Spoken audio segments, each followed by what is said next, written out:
I shall, on all subjects, have a policy to recommend, but none to enforce against the will of the people. Laws are to govern all alike, those opposed as well as those who favor them. I know no method to secure the repeal of bad or obnoxious laws so effective as their stringent execution. The country having just emerged from a great rebellion, many questions will come before it for settlement in the next 4 years, which preceding administrations have never had to deal with. In meeting these, it is desirable that they should be approached calmly, without prejudice, hate, or sectional pride, remembering that the greatest good to the greatest number is the object to be obtained. This requires security of person, property, and free religious and political opinion in every part of our common country, without regard to local prejudice. All laws to secure these ends will receive my best efforts for their enforcement. President Ulysses S. Grant, March 4th, 1869. Welcome to Civics and Coffee. My name is Alicia, and I am a self-professed history nerd. Each week, I'm going to chat about a topic on U.S. history and give you both the highlights and occasionally break down some of the complexities in history and share stories you may not remember learning in high school, all in the time it takes to enjoy a cup of coffee.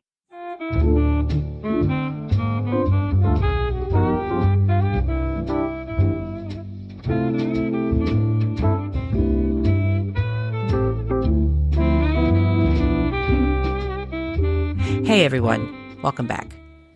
Just 4 short years removed from the Civil War and still reeling from the chaotic presidential administration of Andrew Johnson, the United States readied itself to welcome another commander-in-chief. Ulysses S. Grant gave a short address to the gathered crowd, sharing that despite the fact that he had not sought the office, he nevertheless understood the importance of the moment and felt ready to face the challenges ahead. Included in his speech were not so subtle references to his predecessor, including the quote opening the episode. Grant indicated in his speech that he would strive to ensure that all laws were just and fair for as many people as possible, and that he would not let regional or other loyalties cloud his judgment. But could a career military man who never held an elective office really be effective as president? The United States was about to find out. This week, I am diving into part 2 of Ulysses S. Grant. How did Grant like being president? What challenges did he face? And what legacy did he leave behind? Grab your cup of coffee, peeps. Let's do this. Last episode, I ended with Grant's election to the presidency. But what exactly made Grant such an attractive candidate in the 1868 contest? Well, for one, Grant was a celebrated military hero of the largest conflict the country had ever known. Even former Confederate soldiers spoke kindly of Grant's treatment of them, citing how fair he was towards the soldiers when no such mercy was guaranteed and, in some eyes, unwarranted. His war experience also colored his views about newly emancipated African Americans, and he was committed to enforcing the recently passed Reconstruction Acts. Grant's outward display of stoicism meant that supporters could project their thoughts and hopes on the candidate without ever knowing his true politics. Radical Republican supporters were convinced that a President Grant would further perpetuate Reconstruction in their image, while the more moderate wing of the party believed the general would be a calming influence on the more liberal members. True to custom, Grant did not hit the trails to campaign for the presidency, staying in Galena, Illinois, not only to follow tradition, but also out of concerns over his safety. As I mentioned in the last episode, when President Lincoln was assassinated at Ford's Theater in April 1865, Grant was on the target list and could have been gravely injured or even killed had circumstances been different. Those who believed that Grant would be another Lincoln wanted to make sure he never reached the Oval Office, and threats against Grant's life persisted ahead of the election. Upon arriving in D.C., Grant made a decision that he would later admit as a mistake. Writing in his memoirs, Grant shared of his early days, quote, "I entered the White House as president without any previous experience, either in civil or political life. I thought I could run the government of the United States as you did the staff of my army. It was my mistake, and it led me to other mistakes, end quote. Grant was right. The government of the United States had grown exponentially since the start of the war. What was once a most decentralized, small federal government evolved into a massive bureaucracy. The government's budget exploded from $78 million in 1860 to over $375 million by 1867, more than quadrupling in size. Operating a bureaucracy so massive was way beyond anything Grant had experienced while serving as the general of the Army. Making matters worse was the fact that not only would Grant enter the White House with zero political experience, he also started his term without many political relationships. Coming in as the 19th century version of a quote-unquote outsider, Grant stubbornly got in his own way by refusing to seek the guidance of others. This led to early missteps in his presidency, such as his decision to nominate a Treasury Secretary who was engaging in trade and commerce, something that was prohibited. Grant, in an effort to stay above politics, followed his gut in choosing members of his cabinet, irritating Republican Party leaders who felt they deserved payment for helping Grant get elected in the first place. As time would demonstrate, while Grant may have been a brilliant military leader, he was not a great judge of character and went through a number of cabinet officials as a result.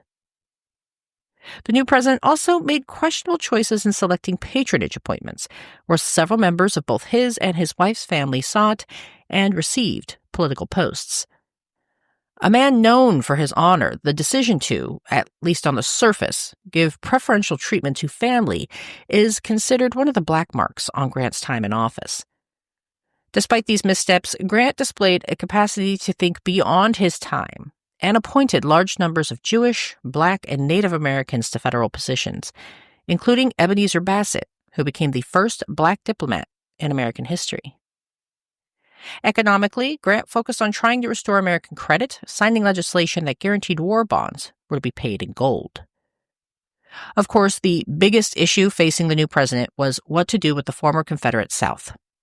The 1868 presidential election is, to date, the only one in history that did not include votes from every state, as some southern states, including Texas, had not yet been readmitted to the Union. How, exactly, would the Grant administration move forward with Reconstruction? Would Grant choose to ignore the events of war and clear a path for the former Confederacy like his predecessor? Or would he demand penance from Southerners in exchange for their readmission? As I covered briefly in the last episode, Grant aligned much more with former President Lincoln than he did with President Johnson. Thus, Grant worked to strike a balance between ensuring newly emancipated Black Americans were protected and able to participate in newly erected governments and keep the Union together.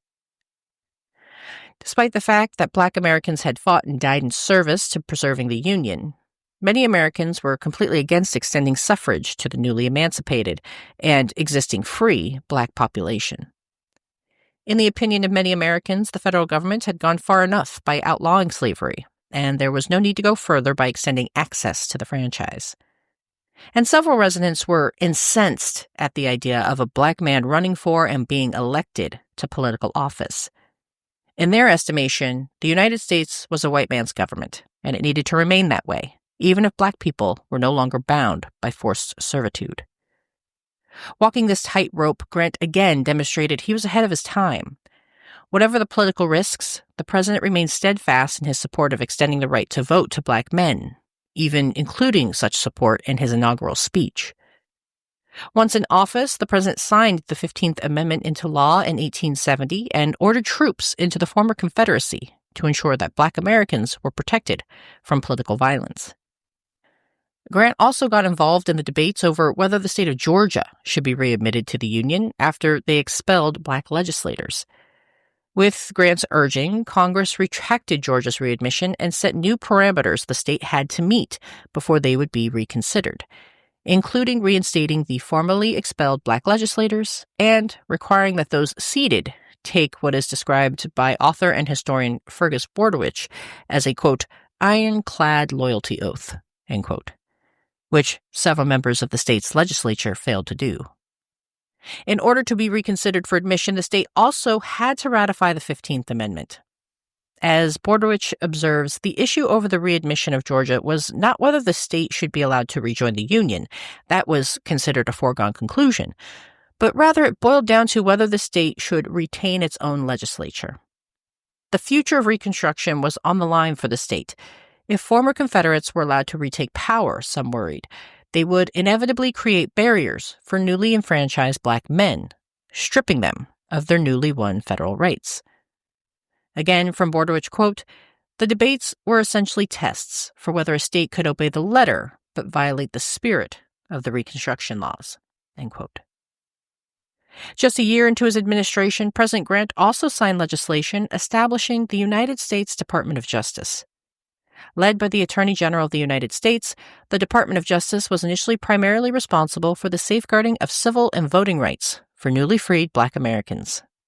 Under Grant's direction, the new Department of Justice was ordered to go after any organization and entity, particularly in the South, that used violence and intimidation to undercut access to the franchise. Grant was no doubt at least partially inspired to act as a result of the letters from residents in the South, who wrote to the president about the horrors they faced by supporting Republican politics in the former Confederacy. In 1871, the president signed the final Enforcement Act of Reconstruction, commonly referred to as the Ku Klux Klan Act, which empowered the federal government to enforce the provisions of the 14th Amendment. Under the provisions of the Ku Klux Klan Act, Grant's Department of Justice secured 3,384 indictments and 1,143 convictions. As if extending and protecting voting rights wasn't enough, Grant was also responsible for the country's first national park when the president declared Yellowstone public land on March 1st, 1872. However, despite the president being someone of almost unquestionable integrity, Grant could not seem to avoid the whispers of scandal. Much of this boiled down to Grant's ironclad loyalty and his poor choices for who to keep at his company, including his relationships with speculators Jay Gould and Jim Fisk. Gould and Fisk sought to corner the gold market, where they would buy up as much gold as possible and watch as its value climbed. Once it got high enough to their liking, they would sell off their supply and make a fortune. The only problem? The president's economic policy meant that government gold would continue to be on the market, blunting Fisk's and Gould's scheme. They worked hard to manipulate the president and were almost successful, but Grant ultimately grew suspicious and ordered the sale of $4 million in gold in September of 1869. Regardless, the taint of scandal followed the president, and critics painted his administration as filled with corruption. It was a label that would continue to plague the president, despite people supporting him as an individual. Facing re-election in 1872, Grant contended with a party weakened by infighting, and Republicans were split, with quote-unquote liberal Republicans pushing for the end of Reconstruction in the South. Grant also had to contend with the growing women's movement during this election, when a coalition of women banded together under the banner of the Equal Rights Party to nominate 34-year-old Victoria Woodhull as the first female presidential candidate. Their motivation stemmed in part from their anger over the 15th Amendment, which only granted the right to vote to Black men. These women wanted another amendment added to the Constitution, granting women the right to vote, and were unimpressed by the lack of support by members of Congress. Despite the launch of a third-party candidate with Woodhull, several prominent women, including Susan B. Anthony and Elizabeth Cady Stanton, ultimately swung their support behind Grant, with Anthony even breaking the law by casting a vote for the president. Grant's second term was marred by an economic recession. In September of 1873, just a few months after Grant was inaugurated to his second term, the failure of a prominent brokerage firm created a panic on the New York Stock Exchange, thanks in part to over-speculation in land and the ongoing expansion of the railroads. Things got so bad that the stock exchange closed for over a week, and the economy went on a downward slide for the rest of Grant's time in office. Grant faced political pressure to sign an inflation bill aimed at infusing more cash into the economy. This was against his economic policy, which sought to reduce the amount of paper currency in the market, and the president ultimately vetoed the bill. Grant's presidency also continued to be plagued by scandals, including one involving Grant's personal secretary, Orville Babcock, showing again that Grant made some questionable choices in who he trusted. But for all the drama, Grant also continued his fight to secure rights for Black Americans, signing the Civil Rights Act of 1875, which provided African Americans equal treatment in public places and allowed them to serve on juries. After 8 years in office, President Grant decided against seeking a third term, allowing the Republican Party to nominate Rutherford B. Hayes as their candidate for the 1876 election. Once out of office, Grant embarked on an international tour. Despite being a private citizen, the former president was permitted the use of military boats and received assistance from foreign diplomats. He was the first American president to visit Jerusalem, landing in the Holy City in February 1878. Domestically, there were supporters who had hoped Grant would consider a third term and suggested the general take his time overseas to better increase his chances of re-election. Grant's experience overseas proved helpful to his image as well as his confidence. The former president was not only welcomed robustly upon his return stateside, but he also demonstrated a newfound command in his speeches, which were a stark contrast from before. While Grant tried to launch a bit of a comeback in 1880, he ultimately lost at the Republican convention to James Garfield, who would go on to win the presidency.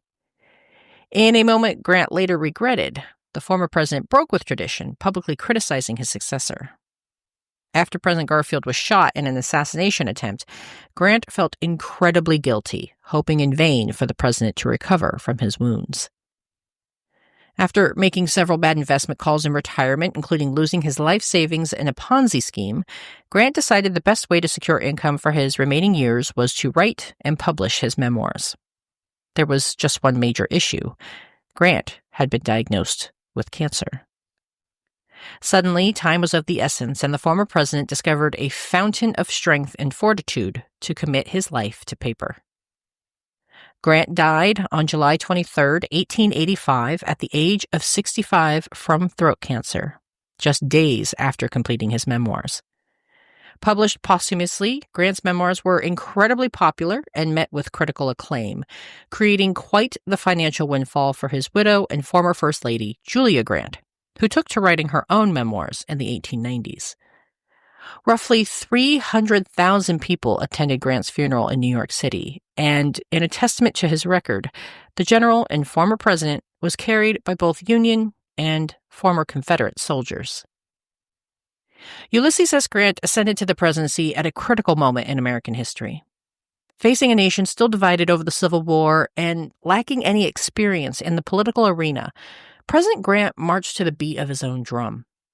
The career military commander relied heavily on his gut instincts, and while he frequently fell prey to people who took advantage of his loyalty, Grant was not a man who could be manipulated when it came to his convictions. He may have struggled a bit when it came to the administrative duties of the office, but Grant showed up when and where it mattered most, protecting the civil liberties of millions of Black Americans, helping solidify the Republican Party as their preferred choice for decades to come. Thanks, peeps. I'll see you next week. Thanks for tuning in, and I hope you enjoyed this episode of Civics and Coffee. If you want to hear more small snippets from American history, be sure to subscribe wherever you get your podcasts. Thanks for joining me, and I look forward to our next cup of coffee together.